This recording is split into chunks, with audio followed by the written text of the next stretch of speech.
It started with a feeling, a prickling sensation at the back of my neck, like I was being watched. At first, I told myself it was just my imagination. But then, one night, I saw him. My neighbor, Mr. Thompson, standing in his window, staring directly into my living room. My heart raced and my stomach churned. What was he doing? Why was he watching me? Little did I know, catching him was just the beginning. What happened next left me speechless. Let me take you back to where it all began. My name is Emma, and I've lived in this quiet suburban neighborhood for about 3 years. It's the kind of place where everyone knows everyone, or at least pretends to.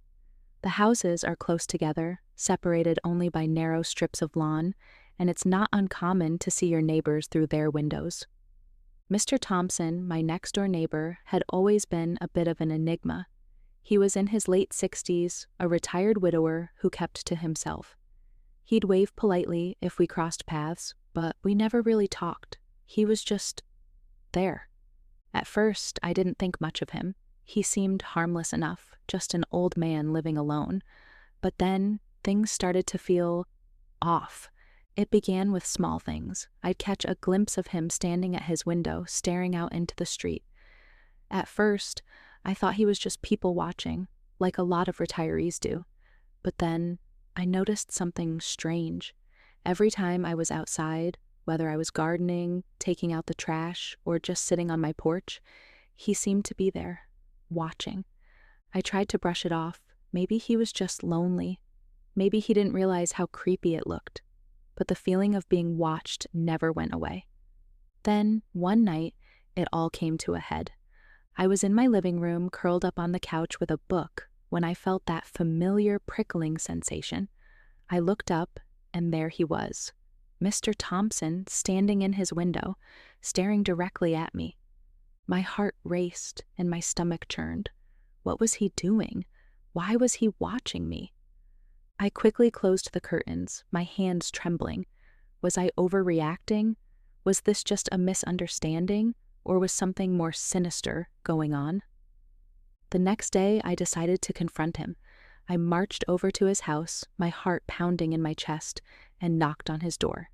He answered almost immediately, as if he'd been waiting for me. "Emma," he said, his voice calm and steady. "What can I do for you?" I took a deep breath, trying to keep my voice steady. "Mr. Thompson, I couldn't help but notice that you've been watching me from your window, and I have to say it's making me uncomfortable." He didn't even flinch. "Watching you?" he said, his tone almost amused. "Emma, I think you're mistaken. I'm an old man. I spend most of my time looking out the window. It's not personal." His words were calm, but there was something in his eyes, something that made my skin crawl. "Well, it feels personal," I said, my voice trembling, "and I'd appreciate it if you'd stop." He nodded, his expression unreadable. "Of course, Emma. I'll be more mindful." But as I walked back to my house, I couldn't shake the feeling that something was wrong. And I was right, because what happened next left me speechless. A few days after our conversation, I thought things had gotten better. I didn't see Mr. Thompson at his window as often, and the prickling sensation at the back of my neck started to fade. But then, one night, I heard a noise. It was late, and I was in bed, trying to fall asleep, when I heard it, a faint tapping sound, like someone was knocking on glass. I sat up, my heart racing. The sound was coming from my bedroom window. I froze, my mind racing. Was it a tree branch, an animal, or something, or someone else? I forced myself to get out of bed and tiptoe to the window. My hands were trembling as I pulled back the curtain, and what I saw made my blood run cold. It was Mr. Thompson. He was standing in my backyard, staring up at my window, a strange smile on his face. I slammed the curtain shut, my heart pounding in my chest. What was he doing? Why was he in my backyard? I grabbed my phone and called the police, my voice shaking as I explained what had happened. They arrived within minutes, but by the time they got there, Mr. Thompson was gone. The officers searched the area, but they didn't find anything. "Are you sure you saw him?" one of them asked, his tone skeptical. "Yes, I'm sure," I said, my voice trembling. "He was right there, in my backyard." They nodded, but I could tell they didn't believe me. They said, "We'll keep an eye out. But unless he does something illegal, there's not much we can do." I felt a wave of frustration and fear. What was I supposed to do? Just wait for him to do something worse? The next morning, I decided to take matters into my own hands. I installed security cameras around my house, determined to catch Mr. Thompson in the act. And it didn't take long. That night, as I was reviewing the footage, I saw him. He was standing in my backyard again, staring up at my window, just like before. But this time, he wasn't alone. There was someone with him, a woman, dressed in all black, her face obscured by a hood. My heart raced as I watched the footage. Who was she? What were they doing? I rewound the video, trying to get a better look, but the woman's face was always just out of frame.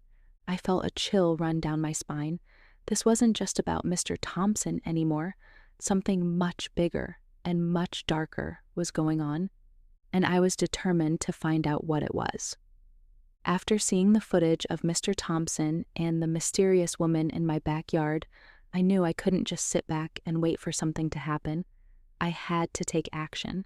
But where do you even start when your neighbor might be involved in something sinister? I decided to do some digging. I started by researching Mr. Thompson online, hoping to find something, anything, that could explain his behavior.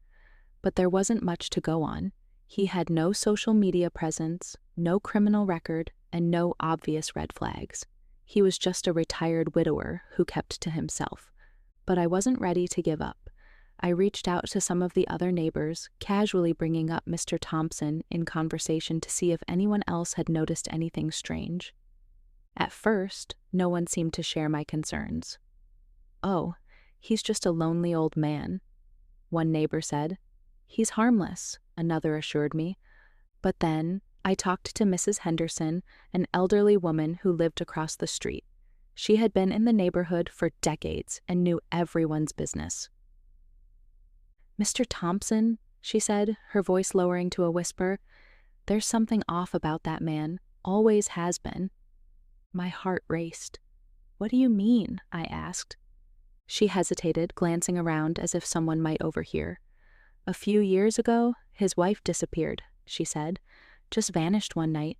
The police investigated, but they never found her. Some people think he had something to do with it." I felt a chill run down my spine. Could Mr. Thompson be capable of something like that? And if so, what did that mean for me? I thanked Mrs. Henderson and went home, my mind racing. I needed more information, but I didn't know where to turn. That's when I remembered the security footage. Maybe if I looked closer, I could find a clue. Something that would explain what Mr. Thompson and the mysterious woman were doing in my backyard. I spent hours reviewing the footage, frame by frame, looking for anything out of the ordinary. And then, I saw it. In one of the clips, the woman turned slightly, and for a split second, her face was visible. It was blurry, but I could make out enough to recognize her. It was Sarah Thompson, Mr. Thompson's wife. My heart stopped. How was that possible? Mrs. Henderson had said she disappeared years ago. Was she still alive, or was I seeing a ghost? I didn't know what to think, but I knew I had to find out. I decided to confront Mr. Thompson again, this time armed with the footage. I marched over to his house, my heart pounding in my chest, and knocked on his door. He answered almost immediately, as if he'd been expecting me. "Emma," he said, his voice calm and steady, "what can I do for you?" I held up my phone, showing him the footage. "Who is this?" I demanded, my voice trembling. He glanced at the screen, his expression unreadable. "That's my wife," he said, his tone matter-of-fact. I felt a surge of anger. "Your wife? But she disappeared years ago. What is she doing in my backyard?" He sighed, his shoulders slumping. "Emma, it's complicated, but I can explain. I crossed my arms, my heart racing. Then explain. He hesitated, his eyes darting around as if he was searching for the right words. My wife didn't disappear, he said finally. She left me, but she didn't want anyone to know. She was ashamed. I frowned, trying to process what he was saying. So she's been alive this whole time, and she's been sneaking into my backyard? He nodded, his expression pained. She's been staying with a friend, but she comes back sometimes to check on me, to make sure I'm okay. I didn't know what to believe. His story sounded plausible, but there was something about the way he said it, something that didn't sit right with me. Why didn't you tell anyone? I asked. Why let everyone think she was dead? He looked down at the floor, his voice barely above a whisper. Because it was easier that way. I didn't know what to say. Part of me wanted to believe him, but another part of me couldn't shake the feeling that he was hiding something. I decided to give him the benefit of the doubt, for now, but I wasn't ready to let my guard down. Over the next few days, I kept a close eye on Mr. Thompson's house, watching for any sign of Sarah, but she never appeared. Then, one night, I heard the tapping again. I rushed to the window, my heart pounding, and pulled back the curtain.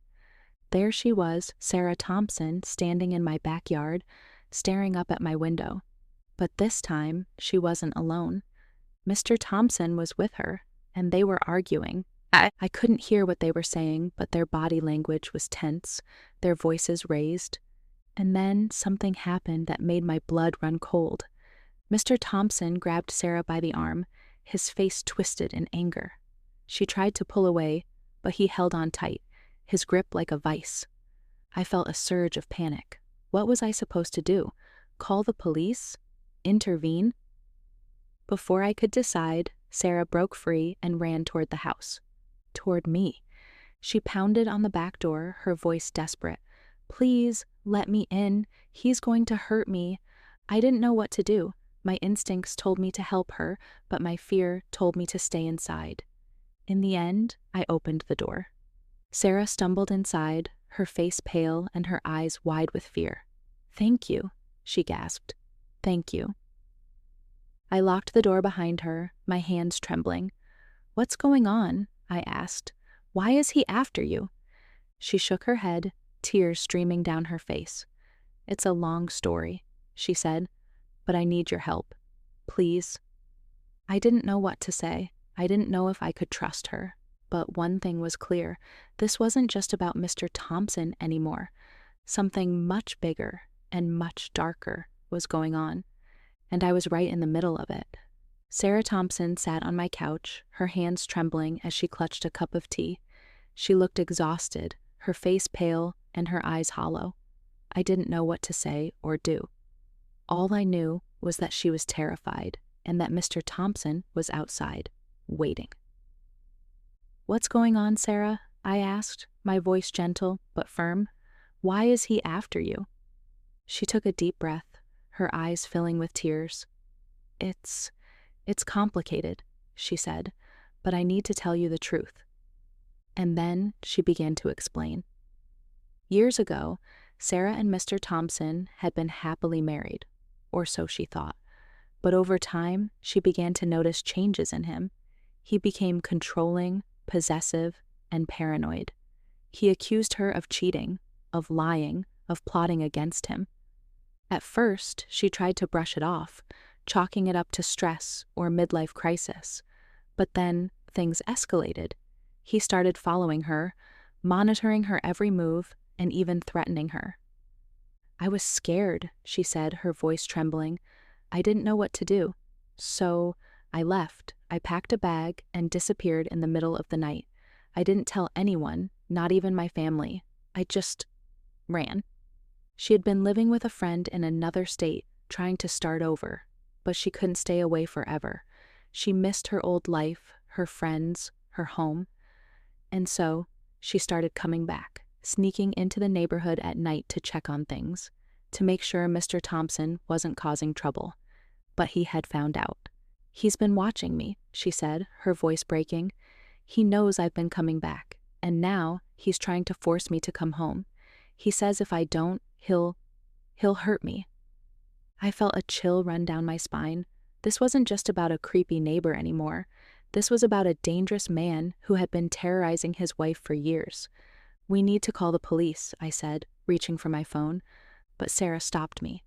No, she said, her voice desperate. You don't understand. He's connected. He has friends in the police. They won't believe me. They'll just send me back to him. I didn't know what to do. I wanted to help her, but I didn't know how. And then I heard a noise. It was coming from the front door, a faint scratching sound like someone was trying to pick the lock. My heart raced. He's here, I whispered. Sarah's eyes widened with fear.